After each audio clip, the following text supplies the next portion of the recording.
February 2nd, 1978. Rancho Cordova, California. The street was quiet enough that a single dog barking sounded like an alarm for the entire neighborhood. Inside a modest home, a young couple sat together, unaware that their night was about to fracture in an instant. A motion light blinked alive in the backyard, casting a pale glow across the lawn. Something had moved. Something deliberate.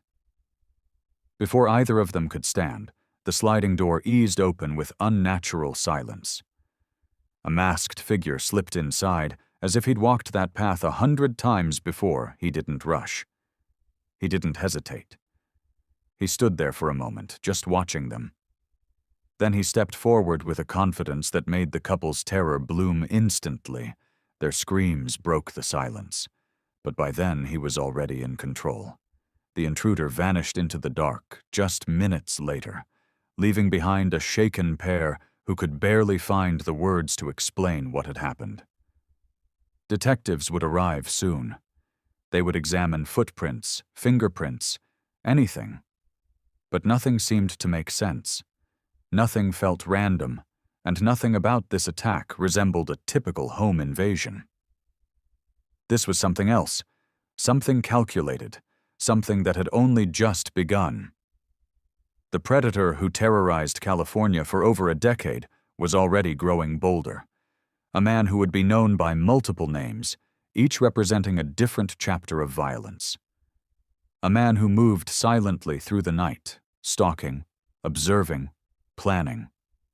Before he was unmasked, he blended into the neighborhoods he targeted so seamlessly that no one suspected the friendly officer, the neighbor next door, the man buying groceries beside them. Before we go any deeper, if you appreciate true crime investigations that examine not only the crimes, but the systemic failures that let predators slip through the cracks, consider subscribing so you never miss a story. Now, let's step back to the very beginning. Joseph James DeAngelo Jr. was born on November 8, 1945, in Bath, New York. His father, a U.S. Army sergeant, enforced a brand of discipline that went far beyond structure. His mother struggled to keep the household stable as the family bounced from one military assignment to another. At first glance, the family looked like any other post-war American household: orderly, hard-working, devoted to routine. But beneath the surface lay the seeds of something terrible. Relatives and later accounts described a home defined by harsh authority. Anger didn't just erupt, it dominated.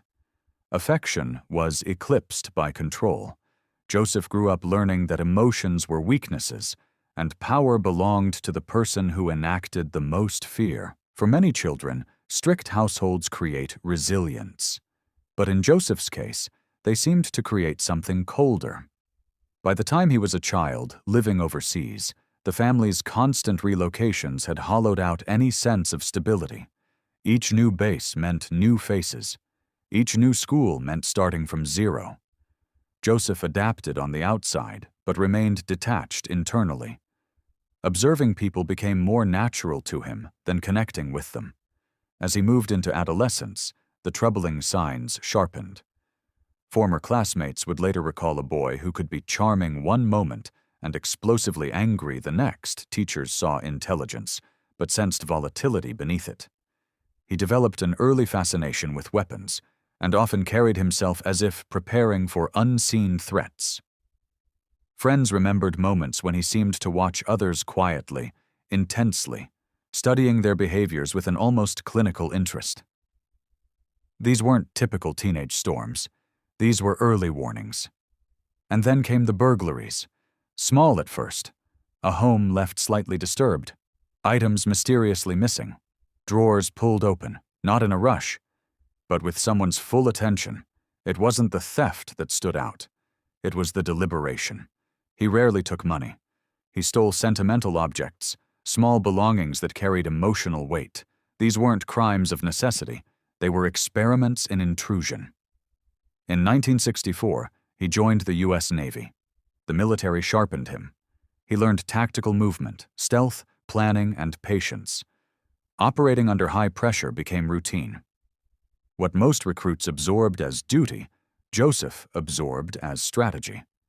By the time he returned from Vietnam, he was disciplined, hardened, and deeply practiced in suppressing emotion. After leaving the military, he studied criminal justice at Sierra College and later earned a degree in criminology from Sacramento State University. He graduated with honors. Professors admired his intelligence. Peers saw ambition. Few people questioned his interest in law enforcement. But Joseph's focus wasn't on justice. It was on understanding the machinery from the inside.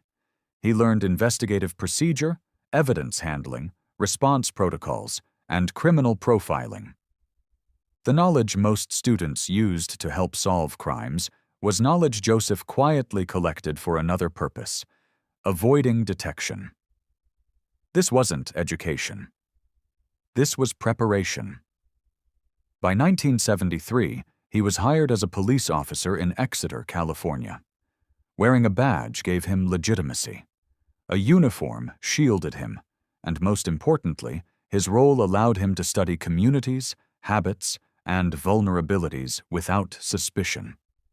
He patrolled neighborhoods he could later revisit under very different circumstances, and then, almost immediately after his policing career began, the Visalia Ransacker emerged.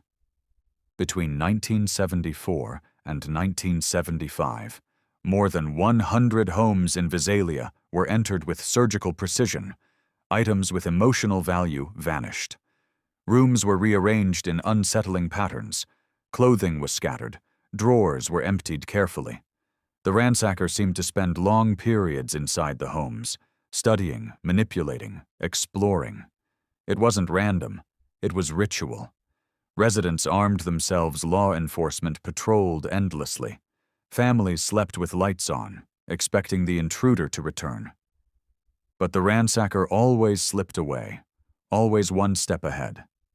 Investigators never realized that one of the men sworn to protect the community understood their tactics because he was studying them from both sides.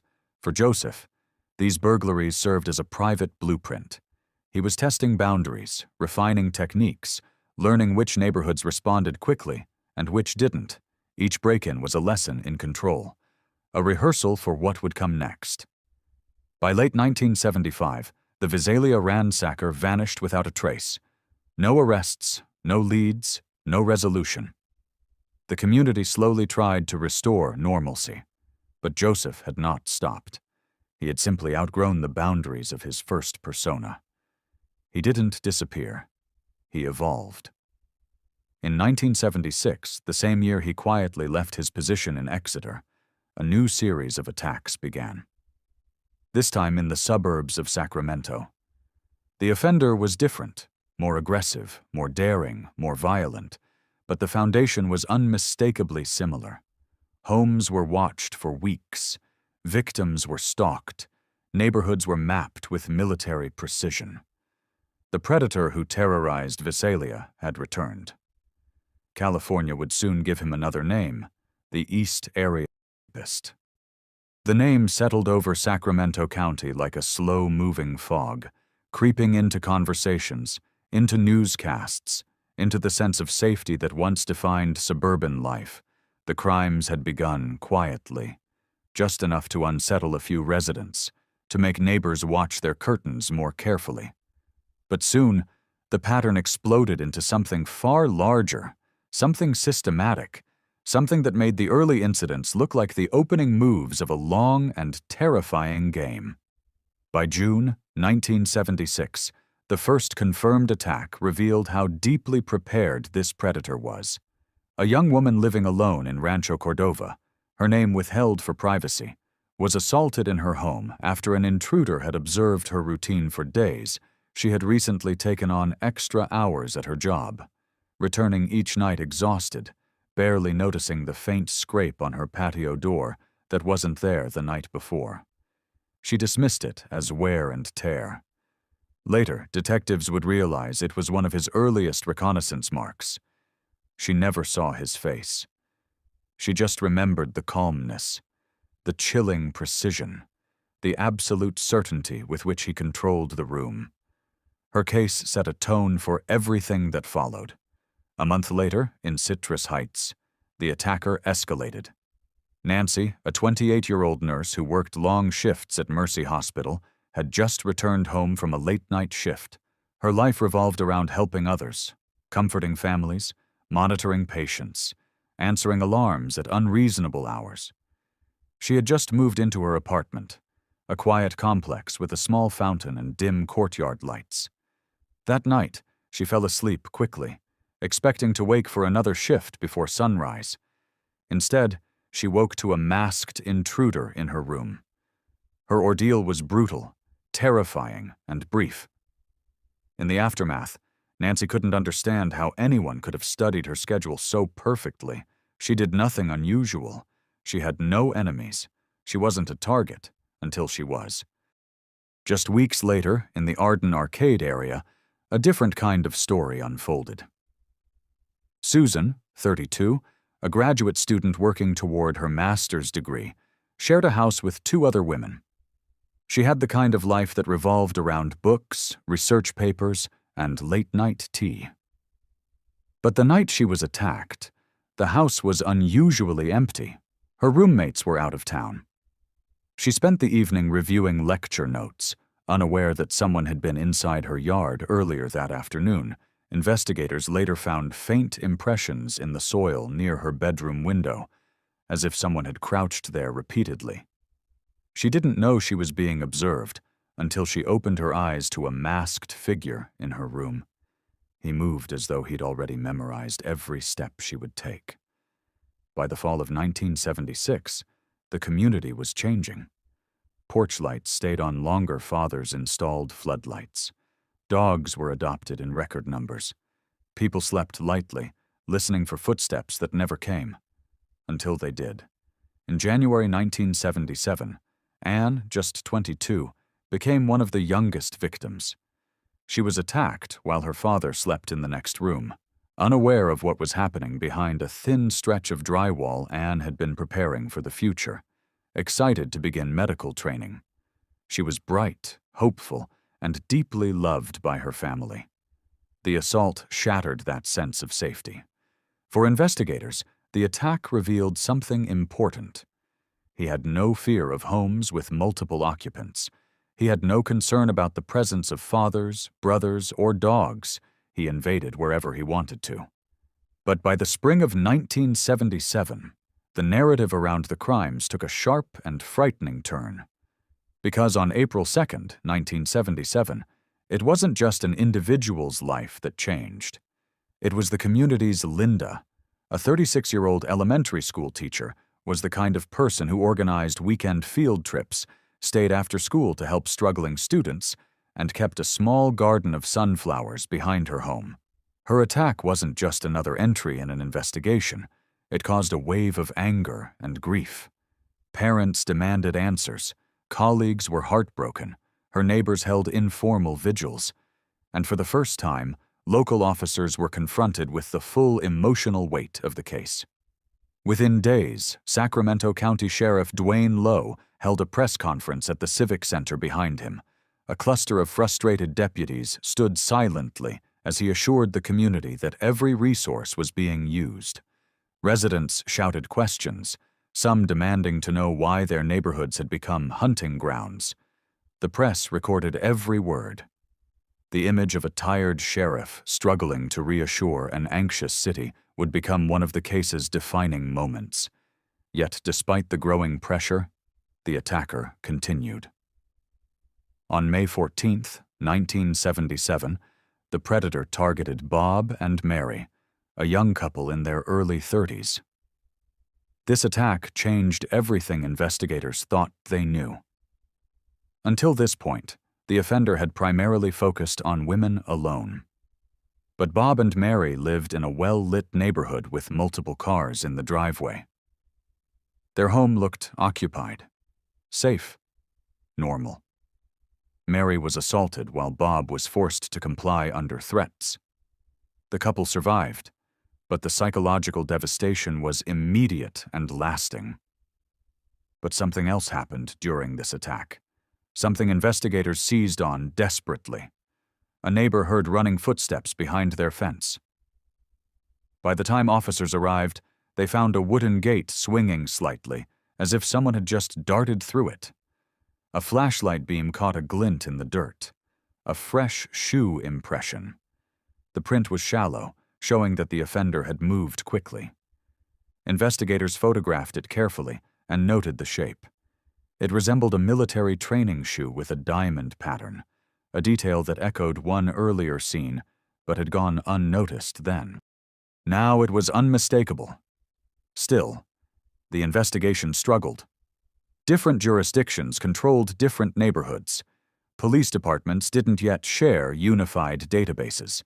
Reports were written by hand, stored in filing cabinets, and often lost among the paperwork of dozens of similar incidents. Detectives knew they were chasing someone far more organized than their own systems were capable of matching. One night in late 1977, a small group of investigators met at the sheriff's office in an unplanned gathering. Two detectives from Sacramento County, one from Rancho Cordova, and one from Carmichael spread their case files across a break room table. They noticed something that hadn't been fully recognized. The same knots, the same bindings, the same phrases repeated to victims, the same strange method of moving dishes or placing objects strategically. The realization hung in the room like a cold draft. "This is one guy," one detective whispered, staring down at the files. "This is all the same man." It was the kind of moment investigations hinge on, but it came too late to stop him. Around this time, one victim noticed something unusual, something she didn't report until after her attack because she didn't understand it at first. Her patio furniture had been moved slightly, not enough to be obvious, just enough that she felt something was different. When detectives examined her yard after the assault, they found faint impressions in the grass near her fence line. It became clear he had been watching her home for days, maybe weeks, slipping into her yard, adjusting things subtly, as if testing how closely she paid attention. Another victim later discovered that her bathroom window screen was off by less than the thickness of a coin. She was certain she had secured it. She remembered doing it. But at the time, she thought she was imagining things. No one imagines details like that. By 1978, the sense of panic had grown into something close to collective fear. Community meetings filled school auditoriums. Residents stood up and demanded answers. A deputy, visibly exhausted, finally told a group of homeowners, "We get there as fast as we can, but he's faster." His voice cracked. The room fell silent. Everyone knew what he meant. They had all heard the rumors. The offender escaped minutes before officers arrived, sometimes seconds. And then came the night of February 2nd, 1978, the same night that opened this story. The Rancho Cordova attack that left a young couple shaken and detectives deeply unsettled. The intruder had escaped again. Officers found a carefully arranged series of footprints in the backyard leading to a small drainage canal. A perfect escape route that investigators suspected he'd used many times. The attacks kept coming. The pattern held, and the fear sharpened. By late 1978, he had assaulted more than 40 people. By 1979, more than 50 couples, single women, homes with multiple occupants. It made no difference. He entered, assaulted, threatened, and vanished. He studied police radio chatter. He adapted his routes. He changed neighborhoods frequently. He moved like someone who knew exactly how far he could push before slipping through a gap in the system. And then, just when investigators thought they understood his rhythm, he disappeared. No more attacks in Northern California.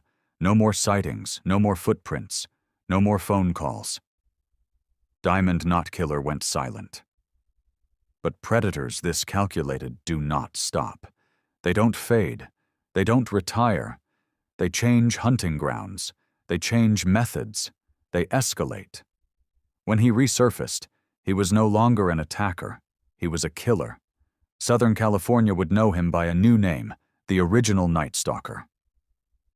When the crimes began migrating south in 1979, no one thought to connect them to Sacramento.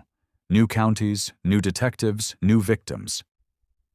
But the pattern: calculated entry, surveillance, bindings, missing personal items, was unmistakable to anyone who had seen the northern cases. The only difference now was the brutality of escalation. The murders in Goleta happened quietly, almost too quietly.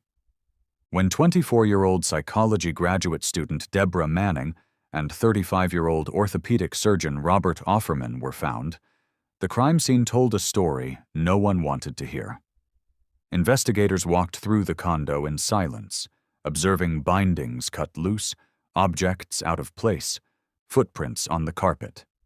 Outside, a neighbor mentioned seeing a man riding a bicycle in the neighborhood several times that week, circling the same block at strange hours. At the time, she thought nothing of it. Later, she realized he had been studying the area long before the attack. 2 months later, in Ventura, news of the murders of Charlene and Lyman Smith shook the community. Charlene's interior design clients left flowers outside her home. Lawyers who admired Lyman's work gathered at the courthouse, stunned. Reporters pressed investigators for answers. When a detective was asked if the murders were connected to other cases, he hesitated. That hesitation appeared on the evening news, fueling speculation that something much larger was happening. Throughout 1980, more murders followed. In Dana Point, Patrice and Keith Harrington were killed in their home. Their street, usually lively with neighbors walking dogs in the evenings, grew quiet. Residents installed new locks and trimmed hedges to remove hiding spots. A community meeting at the local high school drew a crowd that filled the auditorium. A sheriff stood at the podium, fielding anxious questions from residents who wanted to know whether this was random or targeted. The sheriff didn't have an answer. No one did. When Manuela Withhuhn was killed in Irvine in 1981, detectives searched the home meticulously.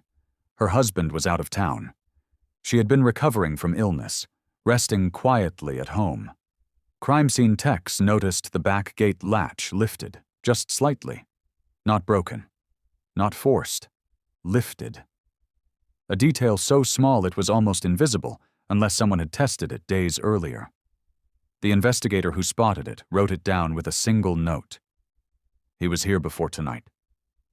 The strongest sense of confusion came after the 1986 murder of 18-year-old Janelle Cruz. She was young, planning her future, working part-time, saving money. The crime scene was chaotic, yet strangely intentional. Detectives gathered in the yard that night under the hum of police generators, exchanging glances that conveyed a truth they didn't want to speak aloud. That this killer knew how to move through a home without being seen, how to vanish without leaving anything but fear behind. And then, silence. After 1986, there were no more cases, no more footprints, no more patterns. It was as if the killer had evaporated. But detectives didn't believe in vanishing. They believed in relocation, reinvention, retirement from offending, not impulse. Still, every lead dried up, every suspect failed. The task force slowly thinned as years passed.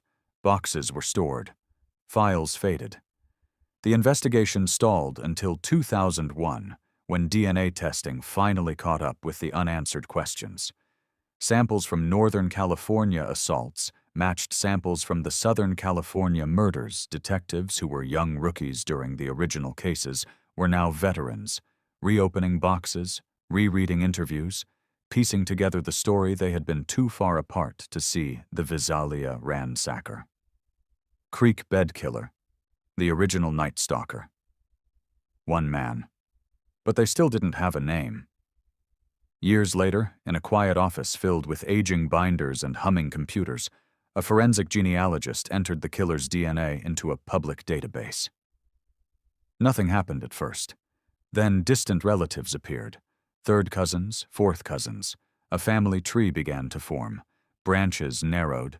Locations overlapped with old crime scenes. A final cluster of possible suspects emerged. One name stood out: Joseph James DeAngelo, Jr. Detectives watched his house from unmarked cars. They retrieved DNA from discarded tissue. They sent it to the lab. And when the results came back, the lab technician's voice trembled slightly. It's him. The morning of April 24th, 2018, was calm. Birds moved across the roofs in Citrus Heights. Sprinklers clicked on in nearby yards. When officers surrounded DeAngelo's home, neighbors drifted outside. Confused by the sudden activity, one elderly woman stood at the end of her driveway, holding a cup of tea, watching as officers quietly moved in. When they placed DeAngelo in custody, two detectives exchanged a glance. Decades of frustration, loss, and unanswered questions folding into a single, silent exhale. In the interrogation room, DeAngelo offered little. His voice was faint, sometimes trembling. He spoke about another personality, deflecting responsibility, but the evidence was immovable. During the 2020 hearings, survivors and families filled the courtroom.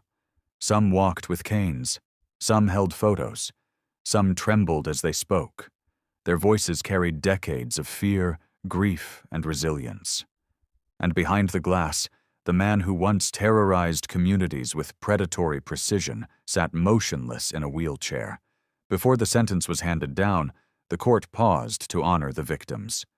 Deborah Manning, Robert Offerman, Charlene Smith, Lyman Smith, Patrice Harrington, Keith Harrington, Manuela Withoon, Janelle Cruz, and dozens of survivors whose lives were forever altered.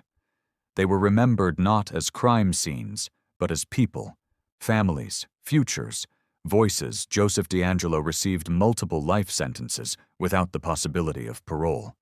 He will die in prison. The case changed more than one man's fate. It reshaped investigative methods, accelerated forensic genealogy, and exposed systemic gaps that had allowed a predator to move undetected through California for years. And it stood as a reminder that justice, though delayed, remains essential.